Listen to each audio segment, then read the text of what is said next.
So it is straight up 2 o'clock. Let's get started. So my guest, Barb Smith, is a former women's basketball collegiate coach, coached at 30 plus years, or were you at 30? 30, 30. That's it. 30 was Yeah, my cutoff. 30. That's a good cutoff. 30 years at the Division One level.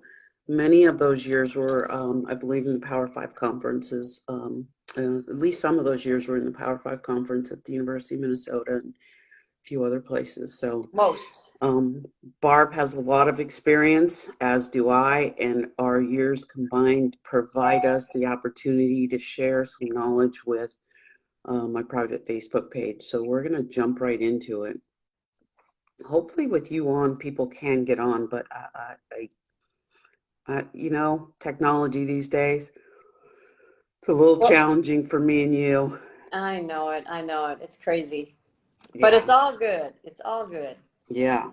Okay, so let's jump into the first question that I have for you and I want to talk about is what did you see in your days as a college coach? What did you see as the biggest struggle for women during the recruiting process? And not just during your time as a college coach, but with your passion to help young female student athletes these days.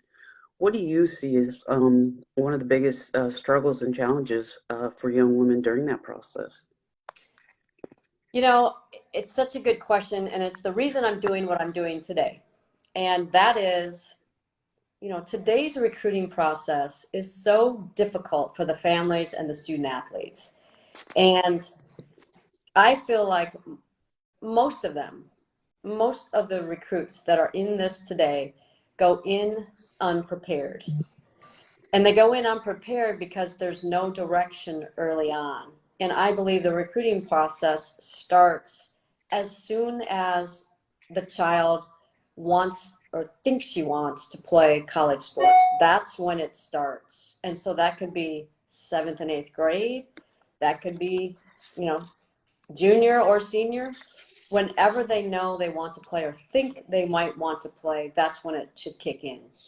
Right. I feel like what happens instead is student athletes sit back and they just wait. And they just wait for somebody to notice them. So the exposure piece. I feel like the exposure piece is driving the recruiting process. Right. And so that's why it becomes this mad rush at the very end. People aren't prepared for it. And that's why the decisions are 50-50. Right. No, I think you're absolutely right. Even if a young woman is not totally sure she wants to play in college, she thinks she might at one point in her life, there's really no harm in trying to drive the process, trying to get the process moving, because you still have decisions to make as you grow, as you get older. And really, I And mean, yeah, what we do is help, we help both of us. You don't even have to play sports to take advantage of this type of preparedness because we help them understand what it is they're looking for in a college experience and who they are and then what that transition looks like. And it could be sports, it could be something else, but there's a transition there that is going to be extraordinary. It's not so easy. And the recruiting process isn't either. right, right, right. No, you're absolutely right. And you hit the nail on the head. You know, this is why we do what we do. My specialty is helping young women transition from high school to college athletics. Your specialty is helping families and young women during the recruiting process, and you and I work together to do that. And it, obviously, they don't know this, but I was Barb's college coach when she was at Ohio State. I was a grad assistant. So I've known Barb for a long time, and when we found each other on Facebook and social media, and realized that both of us have this had this passion for young women to help them be prepared for the next level, then we started working together, and it's been amazing. So Barb, my next question: as a college coach, tell me what you looked for in a young woman when you were out on the recruiting trail. And tell me also what turned you off. as you were watching this young woman compete? Yeah. I think talent speaks for itself. There's a piece of it. You look at talent and you say, okay, I think this student athlete can play for us. I think she's got the right talent. She's got the right thing that we need, which is different for every program, every year, all those things. She might be a great kicker in soccer, or a shooter in basketball, whatever, and we need that. And there are other years where we don't need that, but we need something else. But talent was talent.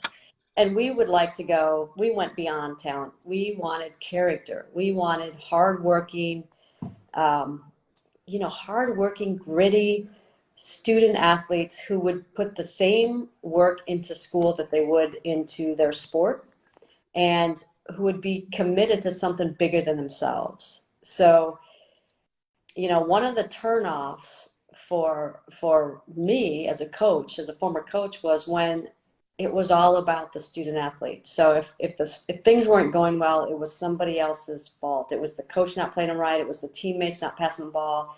It was circumstances beyond my control. But it was always about that, like almost like a victim situation. Right, And the other thing that would really was a flag for us was, jumping around, because we want somebody that's going to be committed. And if they're jumping around high schools and jumping around travel programs and jumping around youth sports, chances are they're going to be jumping around when they get to us as well. And because it looks like this is what this looks like, the grass must be greener somewhere else, and they never find it. And right, so there will be jumps all over the place. And that is I think, a huge flag nowadays for college coaches. right, right. Well, I'll share an experience. When I was a head coach on the East Coast, I had offered a young woman um, from seeing her play in the summer, and it was before we had a home visit. Went on the home visit in September and watched this young woman treat her parents with such disrespect in her home. I was so uncomfortable as a guest in their home. And I knew if this young woman could treat her parents like that, how was she going to treat me down the road? How was she going to treat her teammates? We cut the home visit short. I don't know what excuse we used. Got out of the house, called her on the phone, and took back the scholarship offer and told her why. And of course, I had to deal with the backlash from her parents and her AAU coach, but I Sure. was firm in really what I felt and what I believed, that if you were not going to treat your own family right, you were going to tell your mother to shut up, or you're dumb, or you're stupid, all of those things in front of guests in your home. What are you going to do when you get on campus?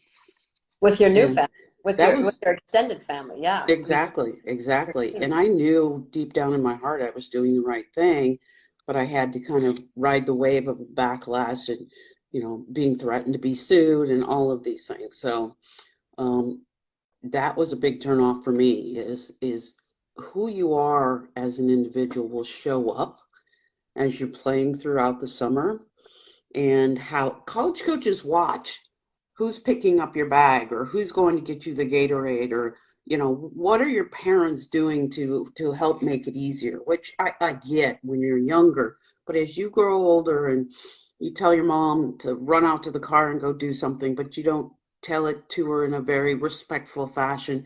Mom, I forgot my cleats, can you go get them? That's very different than in some ways that I've heard kids talk to their parents. So that's a huge, huge piece for me. Yeah, even the please and thank you part on that. Exactly, exactly. Yeah. I think you're absolutely Yeah, right. and parents play a role too, because, what a parent says when a coach goes through a game, what a parent is doing most of the time. Parent or coaches go in there and they ask the coaches where the parents are, if they don't know already. And if they do know already, they're watching them. They're watching the parents like they're watching the student athlete, because, if a parent is up in the stands yelling at the daughter, or yelling at the coach sometimes, or yelling at other players, that's also a flag that, this student athlete may just be going after this recruiting situation because the parents want it.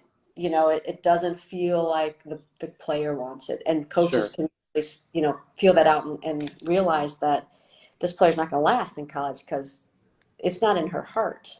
Yeah, absolutely. Yeah, that's a whole nother can of worms we could really dive into. So, okay, quick. Let's talk about the transition. When you were a college coach, what did you see as the biggest obstacle for young women once they got on campus? The answer is going to be the exact same answer that I gave for the recruiting process. Going in unprepared. It's the exact same thing. And the tough part is parents and student athletes both go through this transition and they don't know what they don't know. And so they go in not knowing and they won't know until they know. Right. And once they know, it's too late. Yeah. It's like holy tomatoes. It's too late. So this not knowing piece is huge for both of these processes. And both of those, two situations where they're unprepared brings the most stress. So this is where you and I come in. We alleviate that stress. We take it off of the parents' shoulders and the student athlete's shoulders and actually show them how to do it.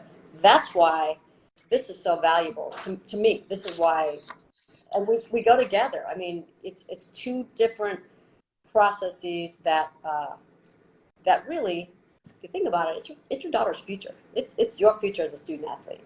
So Yeah. being prepared to get to the right place, to find the right fit, and then being prepared to transition so that you will be successful in college, those skills you're going to use beyond college.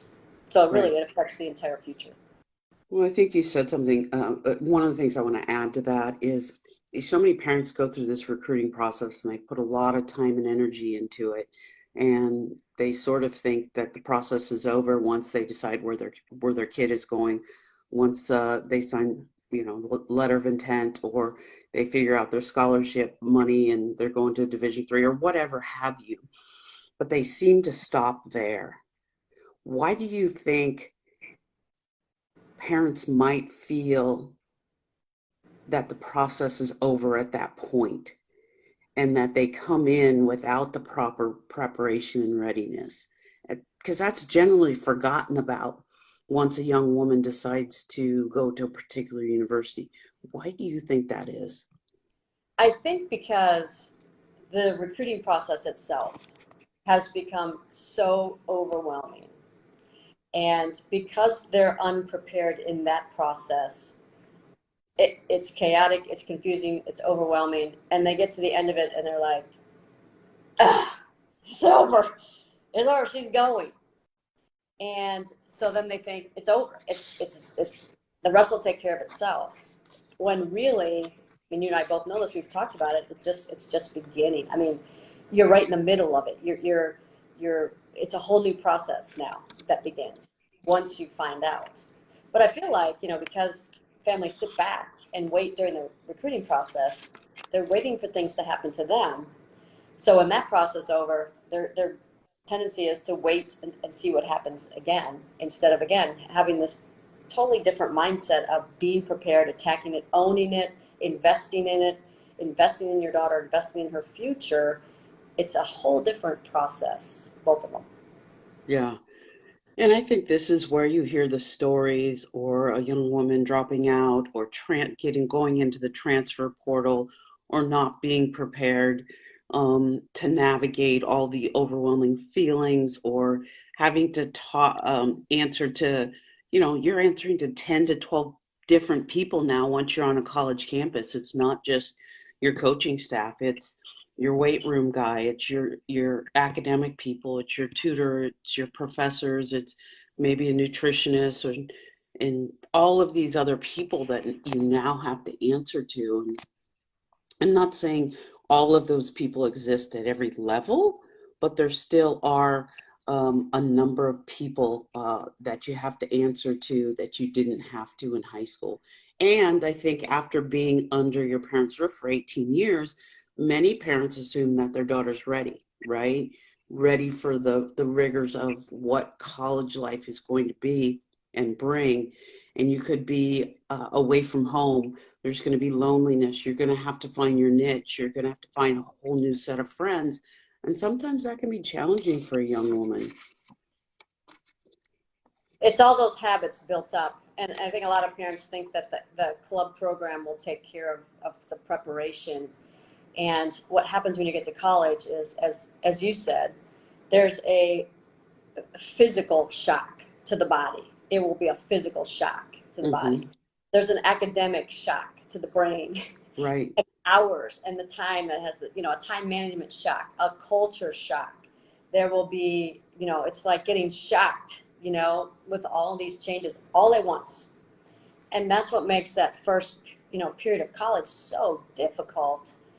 And a lot of student athletes get in there. It doesn't matter what level, because it's different. It's going to be different, and there will be right, these shocks. And I'm using shocks the wrong way, but just cultural shock, physical shock, academic sure, shock. It's like, oh my gosh, what did I get myself into?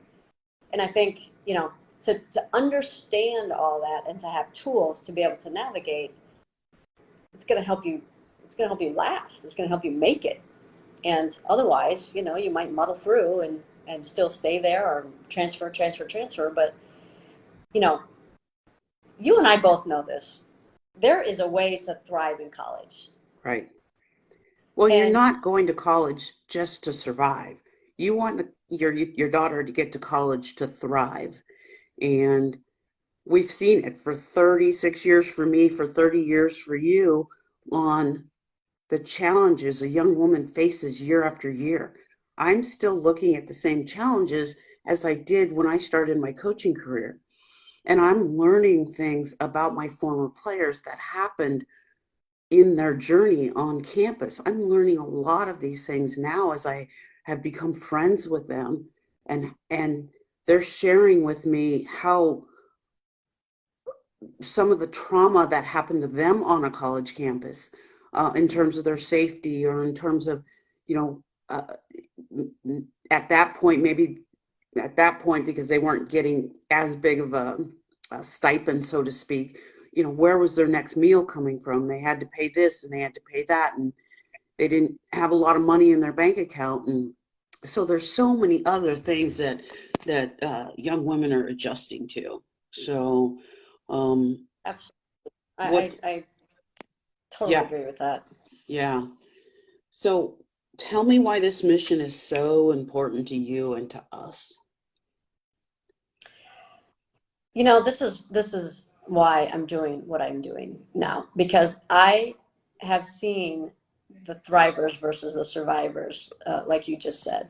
And those two experiences are so completely different that if every student athlete in America were my daughter, I'd make sure they did it this way, because they can find a place that fits what they're looking for. First, they have to know what they're looking for, but they can find a place. And they can choose a college and really, really succeed there and be successful, not just in sport, but in other areas, and really be set up for life. And the experience of going out of college depends a lot on what happened during college. Right. So they might be networked and set up, or they might be struggling this whole time with jumping to different schools, or stopping playing. Many people just stop playing and go to college. It's just so overwhelming that first couple of years, and there's an adjustment period that is really tough. It's really, really hard. And I think that if there is a way that I can help kids find fit, it is the absolute difference maker in a college experience. And if we can together then help them with tools that are going to help them stay there and overcome the first time they've got to, sit the bench, or they've got a 10-page paper in a game the same night, and all these things that pile up on them, plus the new pressures of NIL and all those other things that are out there. um, I believe every female student athlete deserves that shot. And I don't know that they have the proper information to get there. Right. Well, I think you're right. I mean, that's why I'm passionate about this because, again, for 36 years, I watch young women year after year um, be on the verge of breakdowns many days on, in their first 6 months. And so that's um, with my program, I not only offer that 6 weeks, but I offer 6 months of support once they're on their college campus. And I think that's so invaluable. But let's go on to the last question. So give me, give the group one piece of advice for parents in preparing for the recruiting journey. And then I'll ask you that same question about the transition. I, my one piece of advice, if I only had one, because I'd have a lot more, but one piece of advice is to learn as much as you can about the recruiting process in general. Learn as much as you can and understand that if you let your daughter drive the process, she will find that place. If you will actually let her have the wheel to the recruiting journey and then support her in any way that she needs, and we help the student athletes understand this, that they know how to ask their parents for help. They know how to ask their travel coaches for help, or anyone else that they want in their little, trusted little group. They know how to ask for help. They know how to use their resources to find what they want in a college experience and who they are, because a lot of this is self-awareness that they don't even know themselves yet, and they're asked to make these decisions. So I would say, you know, just learn as much as you can and try to help her learn as much as she can about herself and this process and what she wants in a college experience. Absolutely. Okay, so one piece of advice in preparing for that next level, going to college, so preparing for that transition. What's your one piece of advice? Don't give up on her after she chooses a college. Don't let that be the end. Get prepared and learn as much about that as well, because similarly, there are so many unknowns, and things that she's not ready for, that she could be prepared for and be well ahead of the adjustment measure, the bell curve. She could be well ahead of that, just by being prepared. Yeah. Because you basically have a young woman who's gone from relative known, from knowing and living under their parents' roof for 18 years to going to a relative unknown environment and having to make those adjustments. So yeah, it's a lot, and we've watched young women struggle, and that's why it's we're so passionate about advocating and being resource for young female student athletes in the recruiting process and the transition process. So, anything else you Yeah. want to share before we wrap this up? Well, I just want to end with, if you could actually, have a crystal ball and look ahead and see the difference between your daughter thriving and surviving, you would choose the thriving situation no matter what, no matter if it was in a different country, no matter what the price was, what level, what her major was, all that stuff aside. If you could see her thriving in college versus surviving it, that's how different those two, situations are. And she Absolutely. would choose the same thing. She would choose the same thing, even if she was, I'm only going to this level, or I'm only going to this big college versus small, or whatever. If she saw where she thrived and she could feel what that felt like, she would choose that college in a heartbeat. Yeah. So And I think go in with an that's, open mind. yeah, absolutely. I think that's such a good point, and that's why we really encourage parents that after you decide, after you guys as a family, after your daughter decides where she's going to school, it's not the time to wash your hands. It's the time to become a little more involved, so you can make sure she is totally prepared when she steps on that college campus, and she's thriving and a step ahead of other freshmen who haven't had that preparation and readiness. So And not so that she'll, key. yeah, not that you won't have setbacks and things, but you'll have tools to get through those. And those will be Absolutely. just small bumps instead of mountains when she hits. Absolutely. Absolutely. Yeah, we can't guarantee that, nothing's going to go wrong once she gets on our college campus, but we can sure guarantee she'll have the tools to be able to handle those things much better than having not, really uh, prepared for the preparation and readiness and gone through the program. Yeah, and I mean, if you're a parent on this or watching, or somebody that will be watching or whatever, um, you don't have to be alone in this process. You don't have to do this alone. And there's a lot of ifs and uncertainty, and it's unnerving. You love your child, you want her to be happy and to find a place, but you know, there are people out there who care about your daughter. And us, Willette and I, we've been there. We've coached this level of kid. We've coached the college, athlete, and we know what they have to have and what they need. And we're here. When we take on somebody, we're invested. We get all the way in with them and help them get there. Yeah, absolutely. All right. So that is Tip Talking Tuesday with my special guest, Barb Smith. Again, a 30-year uh, college coach. I bring 36 years to the table. So both of us combined, that's a lot of years. So we're here to aid. And I'll be back next week with Tip Talking Tuesday, and I will have another special guest. And I'll let you guys know a little later on who that'll be. So if you have any questions, reach out. Always more than willing to jump on a call. I'll reach out to all our new members also to have some contact and explain a little more about what both Barb and I do. So there we go. Tip Talking Tuesday. Thanks for joining. Take care, everybody. Awesome. Thanks, Thank you for Barb. having me. Thanks, everybody.